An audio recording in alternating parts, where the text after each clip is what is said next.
impression, but it's only made us stronger as a team. We're very lean. We're about 6 people. I It's not like we have big coffers. We don't have huge I backgrounds or bankrolling of us. We're independently owned company. We're looking for investment, so we have private investment. But it's not something that there's a lot of businesses that could survive this for a very, very long time. We're trying to, I guess, get out of the nascent phase, and we're trying to kickstart things without Kickstarter and without any sort of uh, system of funding. But we are actively looking for um, streamers, partners, developers, investors, everything, all of the actually do want a sorts. smaller keyboard. I'm afraid I didn't get a chance to introduce myself, so I guess I'll do that a little bit later once No, people because start filling in. But the key yeah, stopped it's working on definitely different than any sort of thing I my handled keyboard. in any This facet of my it's just career not in the working past. anymore. Unless I clean the keys Cool. every 2 weeks, So, they stop working. Ben asked the question. Sure. So, how do you propose No, as no, it's not a developers we dirt market problem. our I think games? it's I Would don't reaching know. out to streamers be a Like good way to get our any games name out like there, it's just or are so there better it's so methods used for that that? like Okay. every little So tiny piece that's of dirt that goes exactly in there, what it stops working. I didn't want to caveat into my elevator pitch, but that's awesome. Sounds It's a perfect descriptor. So that question is perfectly answered by what we're trying to accomplish with the Vox Pop Games platform. Okay. Um, so if you're a developer right now, your main goal is I want to get on Steam. Steam is McDonald's of games. There's no other way to put it. It's bigger. It's like Coca-Cola of video games. It's everything. A lot of people didn't know that 17 years ago, Steam was just intended for Valve to be a distro house for their proprietary games. It was for Counter-Strike, it was for Half-Life. No one knew what it was going to grow into, which is pretty much the main distribution source for every single game imaginable. So when we're dealing with such a big, I guess, a big behemoth of a company now that's privately owned, and no one really has any insight into what they're doing and how they're, what they're making. We have to sort of give it the everyman approach. So there's a lot of developers part of the EGD collective that are solo devs, and they're making games for the first time on Unity, on Unreal, on whatever engine they want to build on, Game Maker.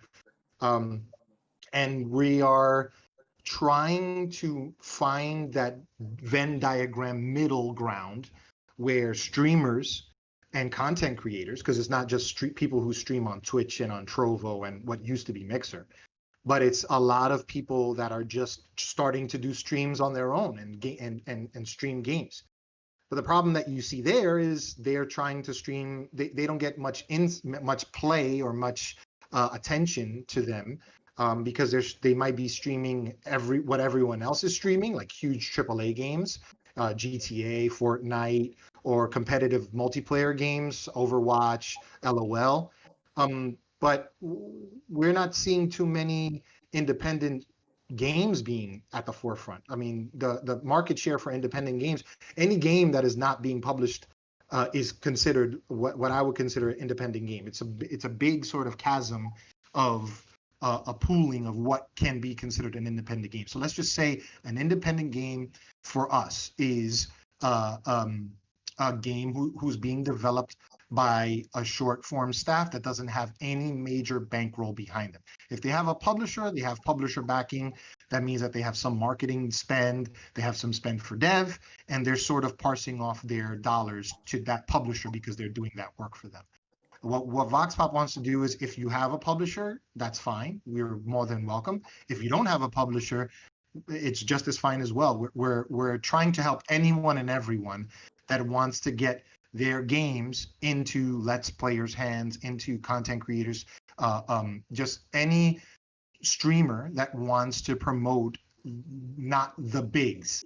So anything that's on the more boutique space, the more independent, art style games, what can be considered as, Baba Is You, or Every Day the Same Dream, or Guardians of Ladino Force, are like little independent games that you would normally find on itch.io for whatever money amount. We're trying to actually get those developers to get a market share and a revenue spend so that they can make money for the artistry that they're, blood, sweat, and tearing over and working countless hours outside of their day job to have it be a recognized form of art and a downloaded game. So that's sort of where the bridge is. The best way for a developer that's coming up that wants to do something with streamers, give us a try. If not, try and do it on your own independently and grow your own community, grow your own market share, and grow your own Discord, grow your own backing for your game, and maybe partner with us later. Bring your community onto our community. They're going to be the same shared community anyway of streamers and game developers and gamers. That's pretty much the short form answer that I have. Great. It's amazing that you guys are trying to like bridge the gap and helping these like individual independent gamers or game developers. Yeah, Ben has another question. Sure. Sorry.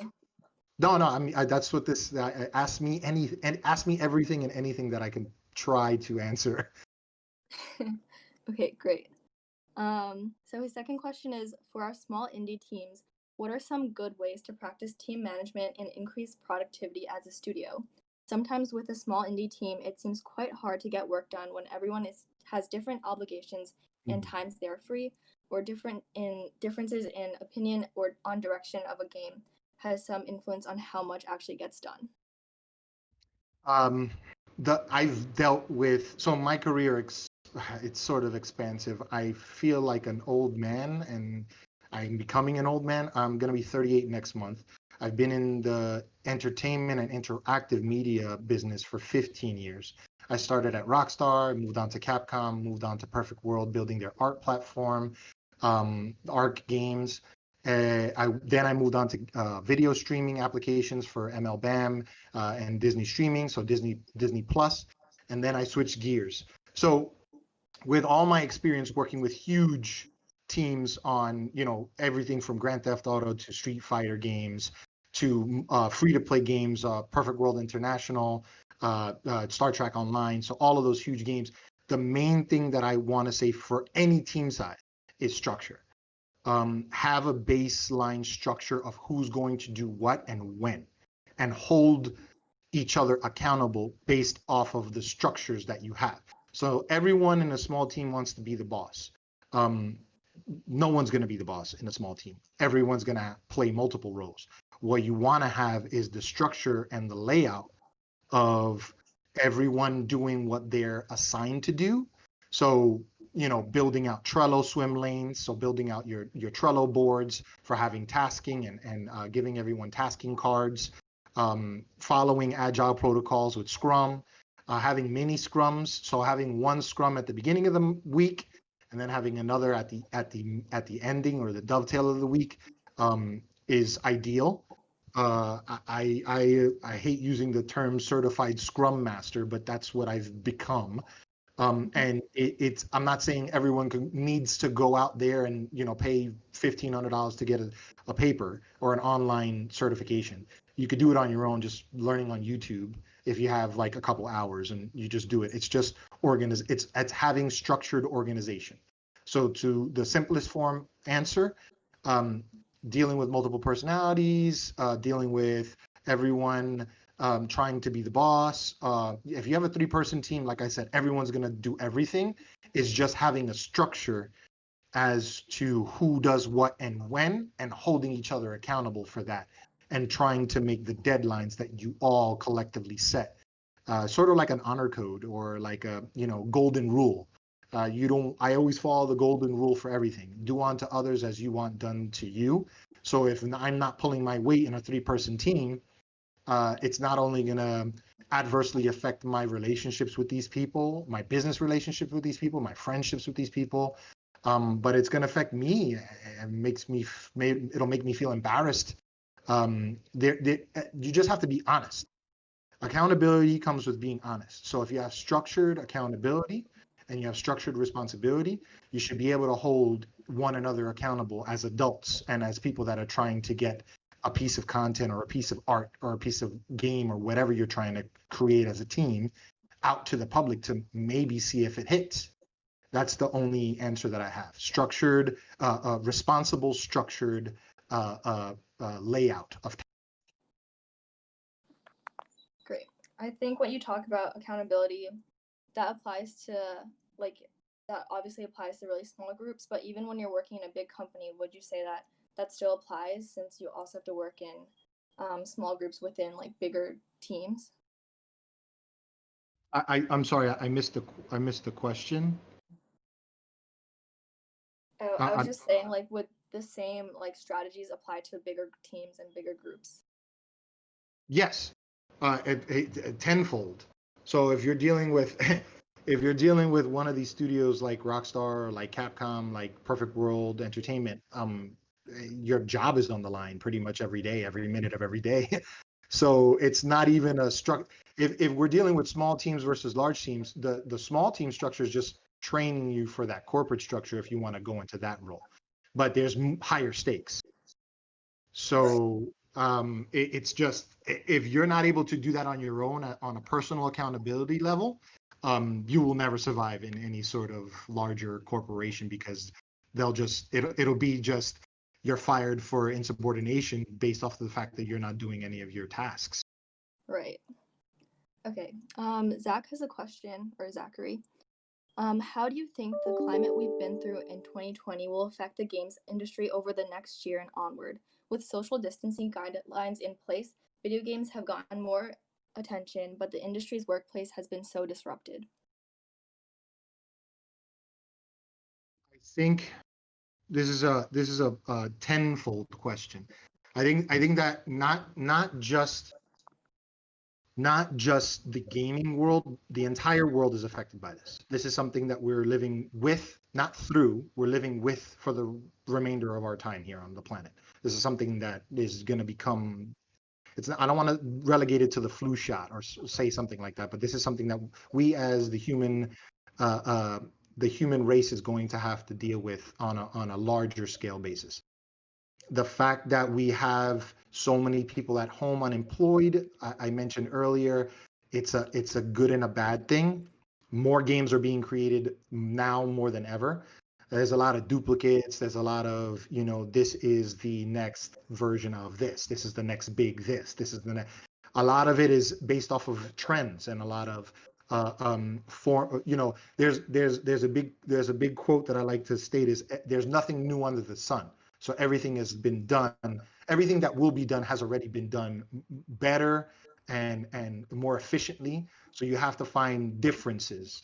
I think that the way that the gaming world is going to play out for the next set of years, we're not going to see any immediate large gatherings. So I just mentioned before the last big show. I've been to over 25 different shows from like, GDC, PAX East, PAX Prime, Tokyo Game Show, Gamescom, everything, New York Comic Con, everything.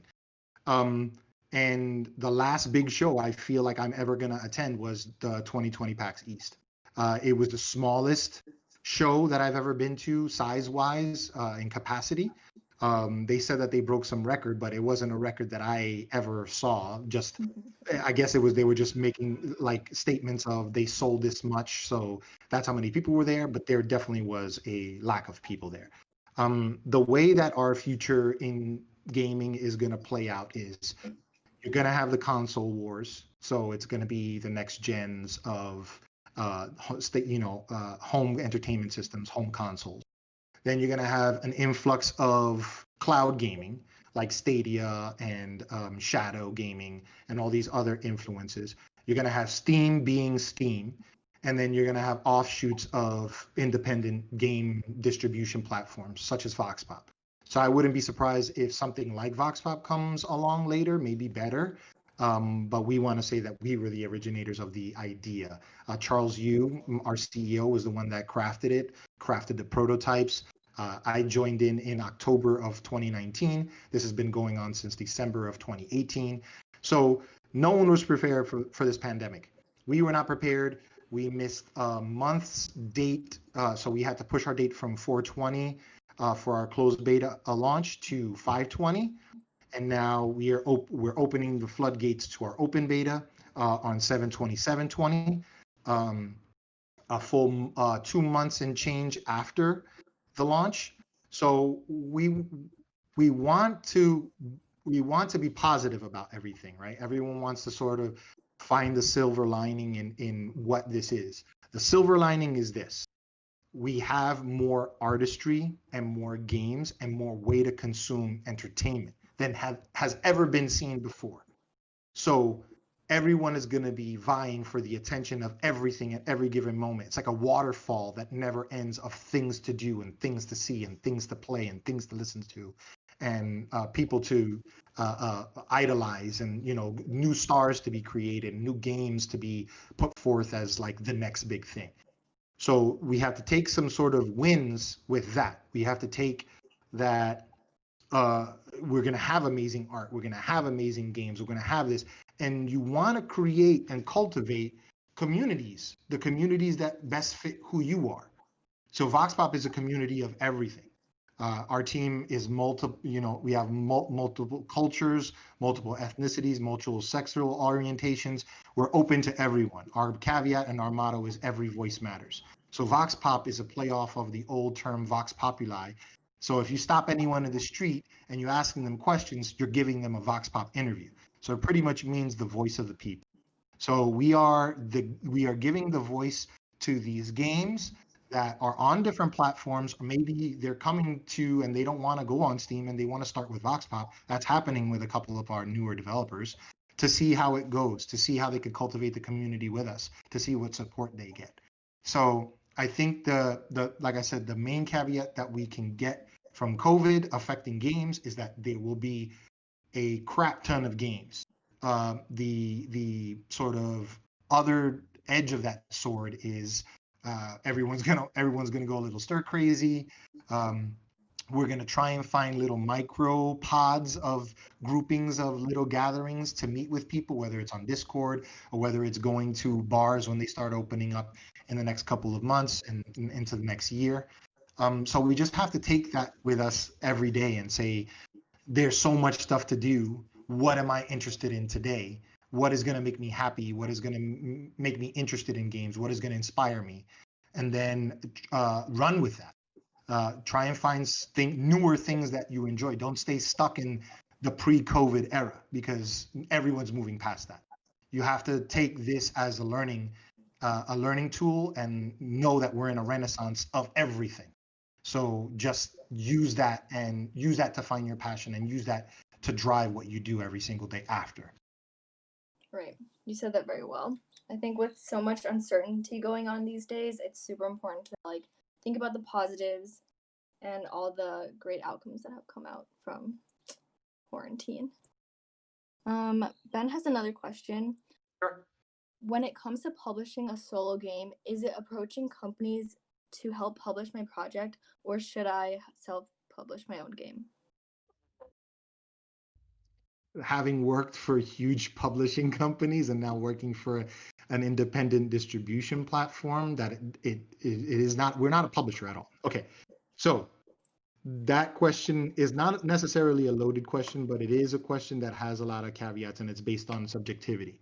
So it's based on a person-to-person basis. It's based on what you feel is your best chance. A lot of people, we have this background as game developers. I'm a designer, I'm a game developer, I'm an indie dev.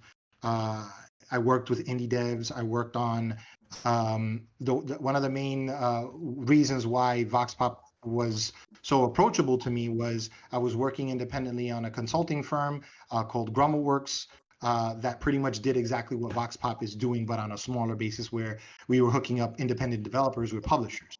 Now, what we saw with that was a huge giving up of your artistry, of your IP. So when I say this is up to everyone's subjectivity, it's how much are you willing to give up of your art? Is it that you want to make sure that your game is seen by as many people as possible, as quickly as possible, so you don't give a damn if your game IP is owned wholly by one of these publishers. Do you want to go on Epic Store and have them pretty much back your game fully, but then Epic owns your IP and you can never do anything, have any royalties? It's pretty much like what you do with music contracts. There will never be a company ever again that will allow you to own your own masters, because that means that you're your own boss and everyone wants to own the artwork, because you don't make money off of the music now. You make money off of the music in 20 years. So owning masters is pretty much owning IPs. So if you have a contract with the publisher and they have a stake in the fact that they're funding it or funding a portion of it, that means they own pretty much all of it. They own the marketing of it, they own the direction of it, they own it wholly. And then when you come at the tail end, you have like a quarter of the earnings that they promised you because they promised you that. And you don't own the game anymore. So you have to create the next big thing.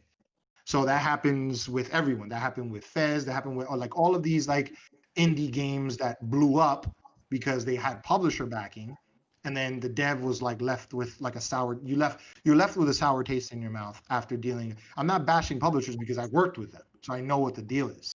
The deal is they're going to do the most for you because they have the biggest marketing spend. They're going to use your IP and market it in a certain way to get as many people on board and downloading it in the first week. Not even the first, it used to be we were selling through in the first 3 months.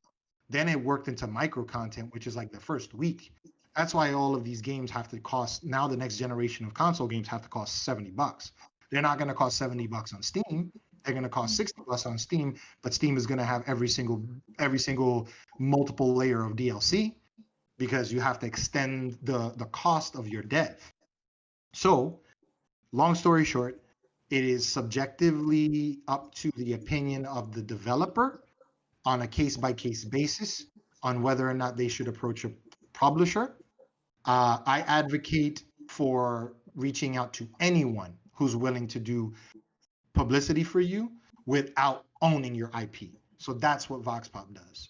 We don't own your IP. If you sign a distribution agreement with us, we're doing advertising spend off of the money that we're making from our revenue share, which is the lowest of anything.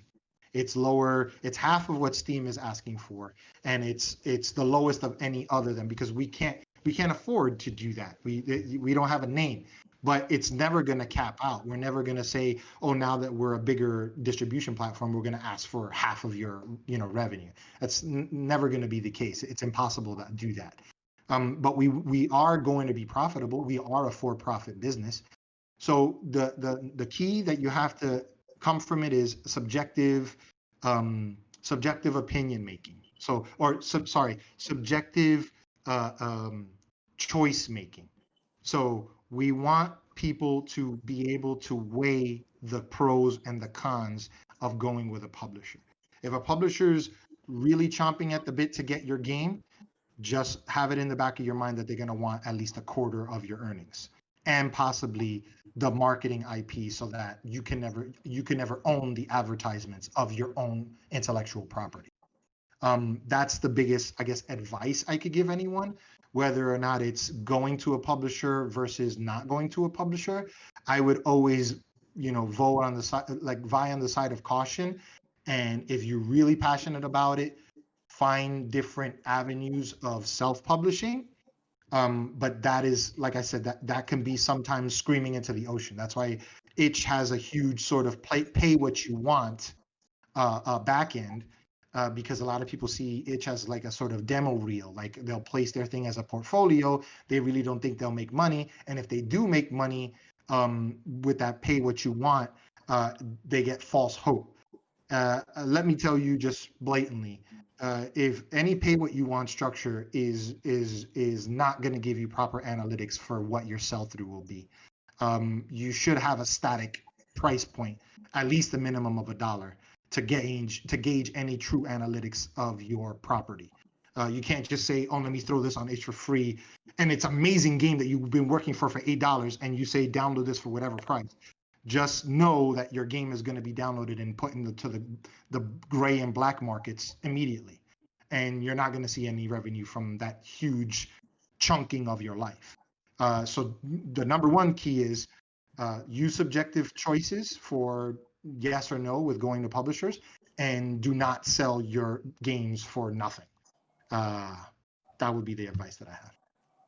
Thank you. That was very insightful. It looks like Ben has a kind of like a follow-up. So, what are you generally looking for in a game pitch to you for the Vox Pop platform? And what's the process for getting a game onto the client? It's as easy as emailing me at marc@voxpopgames.com. So it's marc@voxpopgames.com. If you have a game idea or a pitch, we're open to a whole bunch of suggestions of games.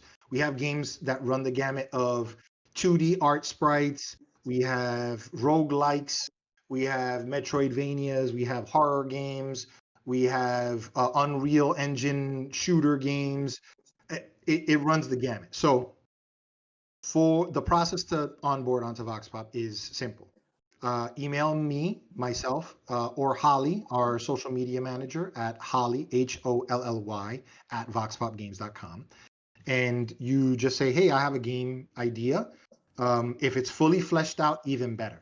We're not in the prototype phase. We're not looking to fund everyone. We are looking into putting tools into our platform for a micro investment engine, which is sort of like a Patreon meets Steam Greenlight, where everyone owns a share of the earnings. So if you're getting funded through Patreon, Patreon's taking a cut. We're not taking a cut. We're housing the micro investment engine on our platform so that your game could be made and then sold on the VoxPop Games platform to all the users that you want to get your game across to. So in terms of funding, we're not funding games. We are looking for exclusivity deals, however, that give developers wholesale revenue, so 100% of revenue for sell-throughs. We're sharing that now openly with any developer that is willing to bring exclusives to our game. As everyone should know, there's no such thing as permanent exclusivity, so everything that was meant to be exclusive is always timed and sell-through based. So whenever they say, exclusive to PS5 or exclusive to Xbox Next or Xbox X, just know it'll be on Steam in 6 months or 8 months or whenever they sell through. So when we say exclusivity, we're looking for a window, and we're looking for, if you do want to be a permanent, you are going to get all of your revenue from one static point. Just like if someone goes to Steam and they just keep their game on Steam, they're always getting money from Steam. But that's not always the case.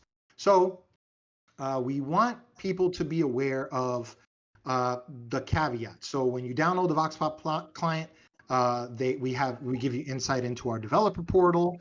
We give you insight into our developer tools, our seeding, our peer-to-peer seeding tools, our profit sharing backend, which pretty much gives seeding percentages of revenue to all of the people that are hosting the games for download. So since we're a peer-to-peer profit sharing distribution and development platform, that's a mouthful. But we're pretty much paying people to use our platform because we're using you as a server, because we're not trying to bog down our AWS server. We're trying to get people to advocate for these games as a user. So if you're using our platform and you want to seed some games and get some revenue, you'll get some seeding revenue. If you're a streamer and you're streaming our games and you're recommending our games, you're getting a higher percentage of that revenue that's parsed off from the developer. So the developer caveat is the developer who signs with us, we don't force them, but we recommend that they have a profit margin of 3% that they allocate to all streamers. So people that are advocating for them, that are partnered with them, are getting a 3% share of their revenue. So that means they're coming home with 97% of their money. We take 15%, so they're still coming home with 82%. So if you're selling your game for $1, you come home with 82%, so 82 cents. If you want to increase the amount of money that you give to streamers, let's say one particular streamer in general is really advocating your game, and because of his recommendations, he's selling thousands of units for you, and you want to bump him up, you have the tools to do that as well. So long story short, Any developer is welcome. Every developer is welcome. If you have a solid game that has been completed and it's being sold on itch, we do not take freeware games, so you would have to convert your game into EXE that gets wrapped in our platform DRM, and then it is sold for a minimum of $1. So the lowest a game can be sold on our platform is for $1, and the maximum we have is $40. We are gonna, open the floodgates for other AAA games like $50 games or $60 caliber games. People consider The Witcher as an independent game because CD Projekt Red is considered an indie studio, even though they have huge financial backing from the Polish government. But we're looking for studios that don't have those coffers and don't have that sort of money bin to jump into. We want everyday journeyman streamers and journeyman devers that want to just bring their games to a new community of people that might not have ever seen their games because they are either buried in Steam or buried on whatever other platform they're on. So yeah, that's pretty much it. Email me. We'll evaluate the title. We'll give you recommendations. We'll show you our distribution agreement. You sign, and you're a partner.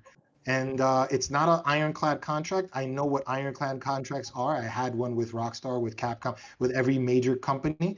Our partnership guidelines are very open. You could leave within a month's time if you don't want to be a part of the program anymore, being a partner with us. And but we are, like I said, if you look at all of our socials, we are doing advertisements for a bunch of people that never had advertisements done before, and they have publishers. So it's very weird to hear that they had publishers, but they weren't really getting the advertisement attention that we are giving to them. So it's pretty simple. Great. That sounds like you're really encouraging for independent developers to build up their networks and their communities. Yeah. So while we're talking about publishing, Ben asks, does it make sense to pitch a game that's on early access to a publisher, or are you guys always looking for yet unknown projects? So I have a really big problem with early access because it was just sort of like the de facto green light. So now instead of going to Greenlight and having everyone throw their games up and just shovelware, they call it shovelware, and you're just making it a ghost town of you can't distinguish what's a good game or like someone just playing tic-tac-toe. Early access is great if you have a community backing in advance in different areas. So let me get this as crystal clear as possible. The early access program would only work if your game is past alpha and is already being seen by a publisher that is going to be willing to publicize your wish listing. So let's say you're indie dev and you have this really awesome, killer app. You own the IP wholly. You want to get it on Steam, but you think that you're not going to be able to get as much leverage or as much eyes on your game. So you sign with a publisher under whatever publishing deal that they put forth. They are going to advertise your game as final. They're not going to advertise your game as early access. So they're going to hold your foot to the fire to get your game done. At the same time, we spoke about this on multiple podcasts. We just finished the Game Factory podcast last week and Perfect Storm Studio, and this came up as well. So if you're going on early access, that means that you have either a pre-alpha vertical slice playable that has like maybe an hour or so of gameplay. The general consumer doesn't really know that. They just see early access and they're like, oh, this is a demo. So that's been like the internet speak. Everyone's just like, okay, this is early access. I'll wish list it, but I'll forget it in 6 months immediately, because in 6 months, when your game is done, there's going to be a crap ton of games at the ending of the year for home consoles, Sony and Xbox and all that stuff. So the best course of action, I feel, is if you are strongly embedded in your IP and you feel like you have something that's almost a beta caliber, go into early access with it and then look for a publisher. But if you have a demo Or if you have a pre-alpha or you have a vertical, you're just spinning wheels and you're just setting up your store page on Steam, because you might as well go on itch with it and sell it for $1 and see if there's any metrics there, to test your luck, and then bring it to early access when you're at a more stable development cycle with it. Because I see a lot of games on early access that are just demos, and then they go to Kickstarter or they go to Indiegogo, and then they still have another year of development to do. So it's like, why the hell? So you just set up your store page to have your store page, which is cool and all, but it's you're gonna end up signing with a publisher and giving up a lot of. If you're planning on self-publishing at that point, you're not gonna be able to. That goes back to the previous question about, publisher, whether go self-publisher or publisher. If you're on early access and you have a vertical slice or an alpha, um, you're going to be chasing publishers. If you're at beta and you're in early access, you have a better chance of self-publishing. Great. So just for those who are interested, could you let us know where we can find that? Podcasts, we have. So you were talking about the previous podcast. I didn't. You cut off when you said the question. Oh, sorry. I just meant you mentioned podcast, and I just want to make sure people who are interested could know where to find it. Sure. Everything is found on www.voxpopgames.net. You can sign up there. You can sign up and download the current closed beta right now. We still have seats available, and we're going open beta in the next couple of weeks. So there's a podcast section in our About Us. You just got to go to like the news or the blog, and there's a bunch of subsections like developer news, relevant news, and blog podcasts. All of our podcasts, we have over 6 now, or 5 podcasts that we just did. We have another series coming live in the next couple of weeks with other podcasters. This is what we would consider a podcast. So we're gonna, archive this and make it video on demand, and then share this as well on that channel as well.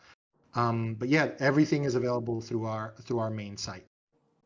Great. Thank you so much. Sure. So we're going to move a little bit away from publishing. Yeah. Max asks, sometimes when getting back into the swing of things, or for people looking for where to start developing skills, particularly in the creative department, it can be tough overcoming hurdles of burnout and lack of free time. One way Max has seen people stay active is through pixel dailies. Pixel dailies. Pixel dailies, sorry. Yeah. And similar creative challenges. When Sure. it comes to keeping a habit of practicing, is there anything in particular found to be helpful?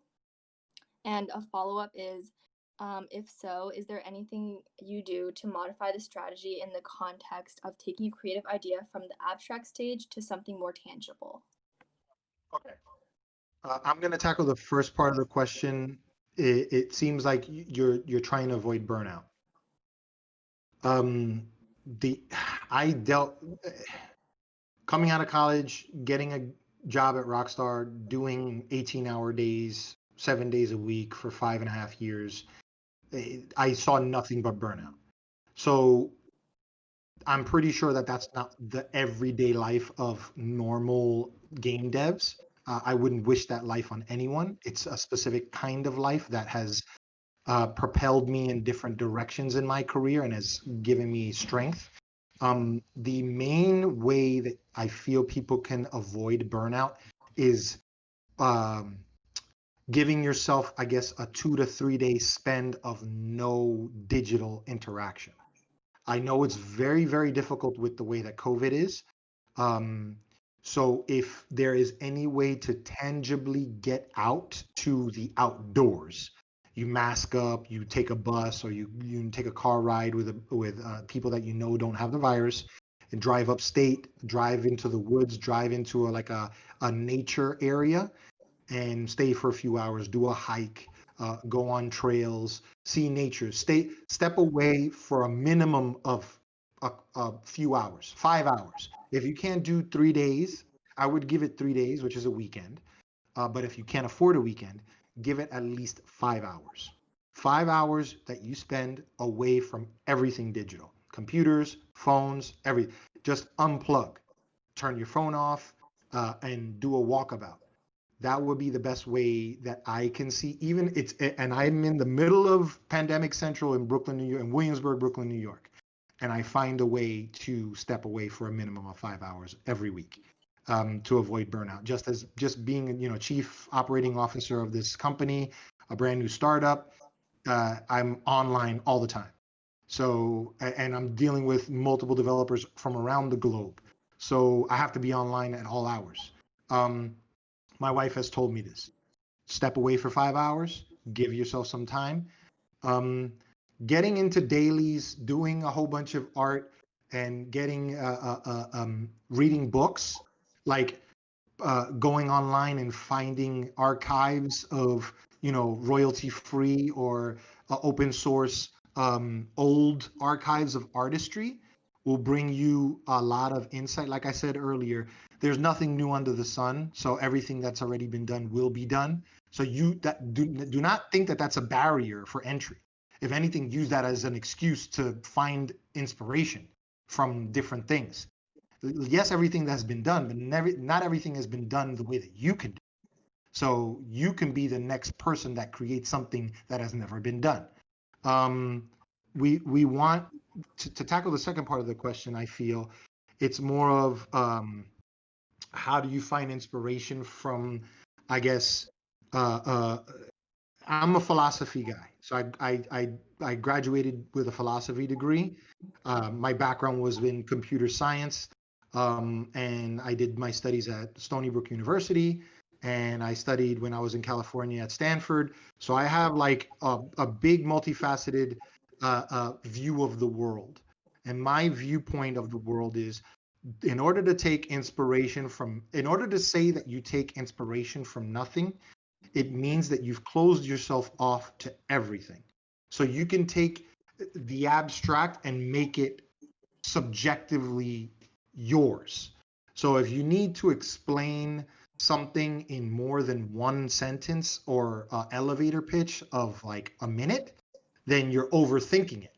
So you want to sort of stop yourself, find what that abstract idea is that you want to build from, build it, and then when you've built it, identify what that abstract thought is that you've built so that people can easily ingest it, digest it, and takes whatever it is that you want to present them from what you've given them. You can't just expect, well, I created this amazing art house game that does this, and you could see stars and that, and you could see the ocean and blah, blah, blah, blah, blah. Like, no one is going to buy that. No one is going to have time for that.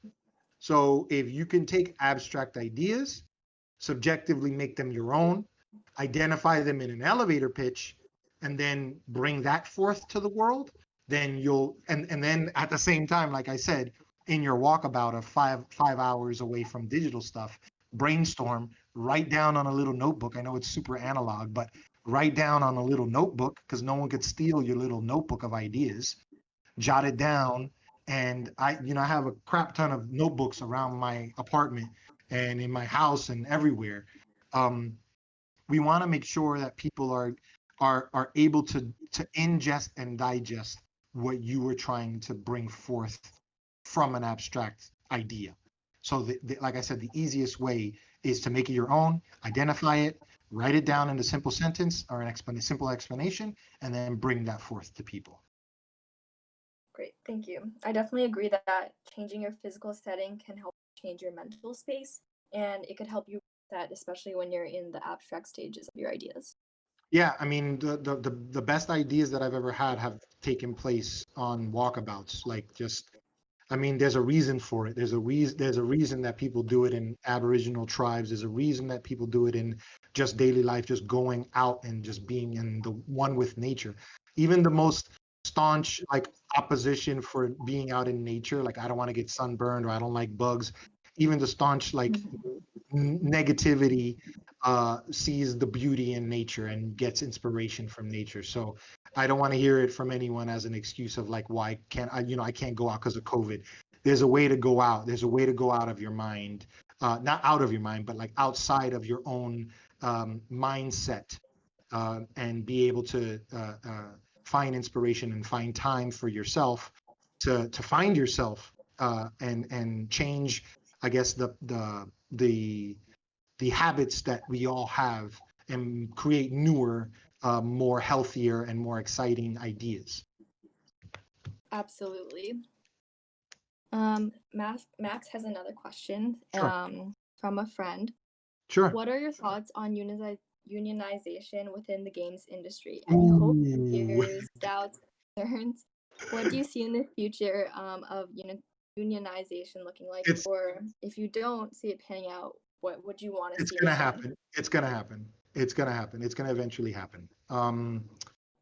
A lot of developers say it's not gonna happen. It's gonna happen eventually, but it's gonna happen under different circumstances and under different guidelines. It's not gonna be a union as people are used to unions, because we're dealing with, like I said, COVID has changed everything. So COVID is even changing the way that we deal with understanding what unionization is. I worked the majority of my career in quality assurance. Even till this day, I still have to do quality assurance for the platform. So I'm never going to escape being a QA. Quality assurance, for everyone that doesn't know this, and you should, is the entry level, how to get into the gaming industry. You get into gaming through QA. But QA is quite possibly the most valuable part of game development. They are the consumers before the consumers. So being that they're so low on the totem pole and they're so staunch of supporting of unionization, I think that that's how it's going to come about. There's going to be some kind of inherent revolution of quality assurance analysts and game analysts that takes place to unionize hours and pay scale and benefits and pension. Because a lot of the times you're in this industry for 30, 40 years and you're old man like me at 38 and you don't have a pension. Everyone has a 401k. So the boomer generation had, they worked in the Board of Education, they worked as an electrician, they worked as a teacher, they worked as a plumber, and they have a pension. They joined up a union and they could retire. There is no game designer, developer, publisher that is going to retire unless you're in the top tier 1% of these big game companies, for any of them, for Activision, Blizzard, Rockstar. If you're not in the 1% of their corporate structure, you do not have a parachute. So you have to prepare for your retirement. So the reason I say it's going to happen, but it is going to be a hybrid unionization, is that we have to deal with the caveats of we are technically going to be working from home. So our pay scales are going to be vastly different from working from home than if the overhead that they pay you for working in an office is just that. They're compensating for your time in office. You have to commute 2-3 hours to get to an office. You have to be in that office. You have to be productive in that office. You have to make meetings in that office. You have to work as a team in that office. You have to do office things. We are no longer in an office. So unionization, like I said, is going to happen. There's a bunch of I forget the name of them, but they have like a B logo. I don't know if it's I can't put my name on it, but they are the de facto. Some people consider the IGDA as some sort of offshoot of unionization. I think that if any organization were to do offerings of pension plans and unionization of game employees, it would be that kind of structure. Something that's already embedded in the gaming community that can be the voice of the voiceless, of the people that are just being excised or laid off because of things like COVID, or laid off because a game doesn't perform based off of the marketing spend. It doesn't perform and they get laid off because they're QA and they're expendable. It's going to happen. I see it coming from people who have QA backgrounds or people that have been in the QA space for a very, very long time. I see it being a hybrid style of unionization. What I mean by hybrid is they're taking concessions. So they're not going to be asking for huge amounts of pay scale. They're going to be asking for more pension like benefits in the long term, in the long end, in the dovetail and the tail end of their careers, so that they don't grow old and just age out from being able to be in this games industry because it's so young and it's so vibrant with people between 13 to 37. I guess I'm at the tail end of the old people. But there's always going to be a call for it and a real energy around it. It's just it has to have the right movement behind it, but it is going to happen. Thank you for that. Just looking at the time, this will probably be our last question.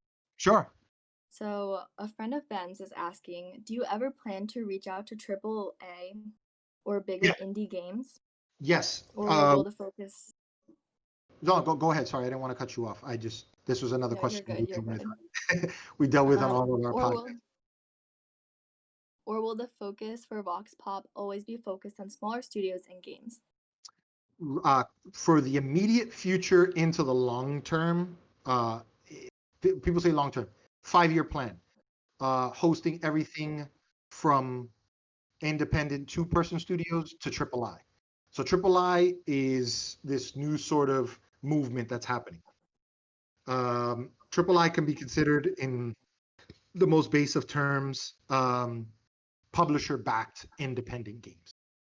So we want to work with publishers. We are working with publishers, and we are working with people that are self-publishing. So the juxtaposition is AAA is they have more marketing spend to work collaboratively with us, and wholly independent, short-staffed studios, less than 5, bootstrapped, lean teams, is our, I don't want to say it's our bread and butter. We are your bread and butter. We are going to give you more of a rev share. We are where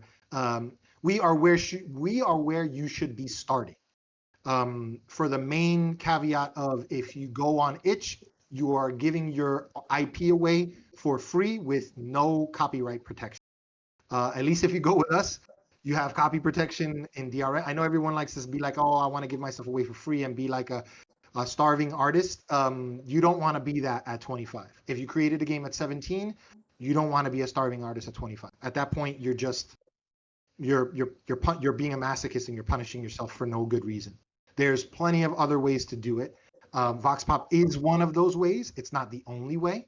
But I'd like to think that from this conversation, everyone takes away the fact that I'm genuine. And I'm an open book. You can look at my LinkedIn background, my profile. You could ping me on Discord, on any social media, and ask as many questions as you want. But eventually, we might get into the territory of selling, because we are a distribution platform, selling AAA games.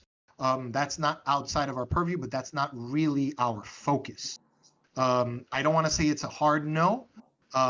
Let's just say it's a medium rare maybe that we focus on AAA. That's not even a focal point. If it happens, that's great. If giant publishers want to get a market share of the Vox Pop Games community, that's cool. I'm a business person. I'm not gonna say no. But it has to have the right fit, and they have to have the right game that they want to work with streamers on. I'm not here to say that the AAA publisher has to have the same mindset that we have, is in that we are trying to do the most for the developer, not the publishing house, the developer, the creator, the artist, the person who is spending countless hours trying to animate and model and build game worlds, and it's just so much goes into these huge AAA games, I want to say, that these studios automatically have to go into their own pockets and go into the realm of having to search for a publisher that is going to end up having to take some of your IP as a cost measure. It's a sacrifice that you have to make. We don't want that. If it happens, that's fine. We're open to it, and we're not anti-publisher at all. If anything, we're pro-publisher, but we're pro-self-publisher.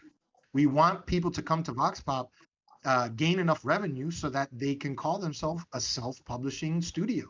Why not? that it's so unfair that you have to run to these big marketing firms, because that's what the publishers are. They're marketing firms, and then sell a majority stake in your own idea and your own code, to get your game out. But that's that's the world we live in. I'm not going to deny facts.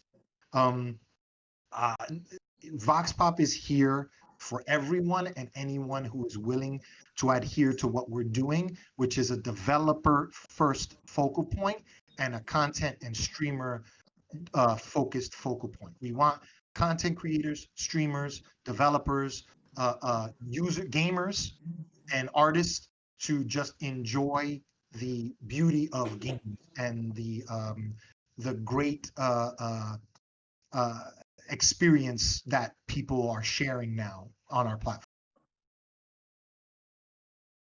Great, thank you. What a great way to end. So this marks the end of tonight's AMA talk. So thank you to everyone who's listening, and thank you, Marc, for sharing your valuable. Are there any last? Yes. No, Anna, thank you, Ben, the whole EGD collective. I don't want to say EDGC. I want to say EGD collective. I want to thank all of you for your time. Everyone that listened, everyone that listens on VOD after it goes live on your Twitch. I'll be sharing it on our channels. Just a quick plug. I'm sharing the link trees in the Discord here for the collective.